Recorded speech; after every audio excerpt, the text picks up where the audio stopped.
A peaceful New Year's Eve celebration turned into absolute chaos when armed gunmen stormed the palace of a traditional ruler in Kwara State, abducting the monarch and his son while leaving an entire community in fear and shock.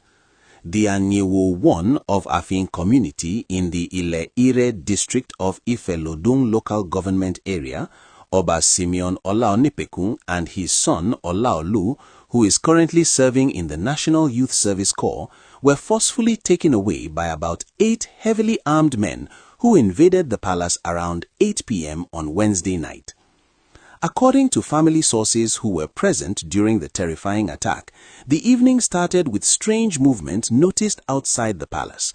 The moment someone inside raised the alarm, panic set in. Everyone began locking doors and switching off lights, hoping to hide from whatever danger was lurking outside. But these were not ordinary criminals who would be easily discouraged. The moment the gunmen realized what was happening inside, they opened fire, shooting sporadically and breaking down doors with terrifying determination. The sound of gunshots filled the air as families who had gathered to celebrate the New Year together found themselves hiding for their lives. About 10 people were in the palace at the time, all seeking shelter to celebrate the holiday with the traditional ruler. As the attackers forced their way in, everyone scattered to find hiding places. One of the monarch's sons, who was with the queen, came out from hiding, reportedly trying to prevent further casualties as the gunmen continued shooting and destroying property. The leader of these attackers spoke very good English, which struck witnesses as unusual and unsettling. This was not some random raid. These men came with a specific mission, demanding to see the monarch and persistently asking for his wife as well. When Oba Olaonipekun finally emerged, perhaps hoping to protect those hiding in the palace, the gunmen seized him. They also took his son Olaolu, dragging both men away into the night. The queen, referred to as the Oluri, was rushed to the hospital immediately after the attackers left. While earlier reports suggested she had been shot, family sources indicate she required urgent medical attention following the traumatic ordeal, though the exact nature of her condition has not been fully disclosed by authorities. What makes this attack even more disturbing is how unprepared the community was to defend itself. The local vigilante group, which serves as the first line of defense in many Nigerian communities where police presence is limited, had only 2 members on duty that night. These 2 brave individuals were completely overpowered by 8 heavily armed criminals with superior firepower. They simply could not mount an effective defense against such overwhelming odds. This raises serious questions about security preparedness, especially during festive periods when criminal elements often take advantage of reduced vigilance. The incident has been reported to multiple police formations, including the Owuisin and Ijaraisin divisions, as well as the joint local security network in Ikosin. Neighboring traditional rulers have also been alerted, as the fear is that this could be part of a larger pattern targeting monarchs in the region.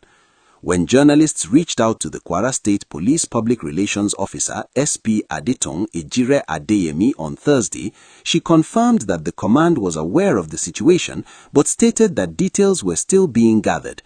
She promised to provide more information once a comprehensive picture emerged. This is not the first time traditional rulers in Kwara State have been targeted by criminals. Just last November, bandits abducted the Ojibara of Bayaganile Alaji Kamilu Salami from his farm in the same Ifelodun local government area. That monarch was held in captivity for weeks, and his release only came after intense community-led negotiations and the payment of what sources described as a substantial ransom. The psychological trauma and financial burden these incidents place on communities cannot be overstated. Security analysts have been sounding the alarm about the escalating banditry and criminal activity in forest border communities of Kwara State.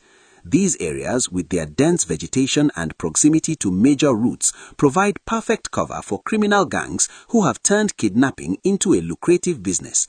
The frequency of these attacks on traditional rulers, worshippers, and ordinary citizens points to a disturbing trend that demands urgent intervention from both state and federal authorities. If you are watching this and want to stay informed about developing stories like this one, please take a moment to like this video and subscribe to the channel so you never miss critical updates on what's happening across Nigeria. As of this report, there has been no official contact with the abductors, and the whereabouts of Oba Simeon Olaonipekun and his son remain unknown.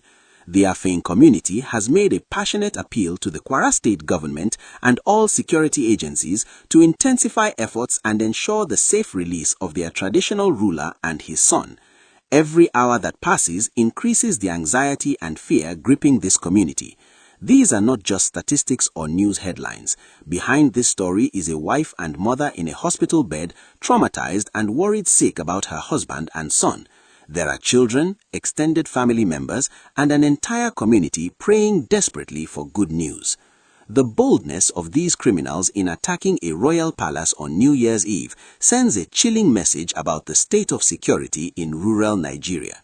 When gunmen can invade a palace with such confidence and precision, targeting a traditional ruler and his family while the nation celebrates, it shows that our security architecture needs urgent reinforcement.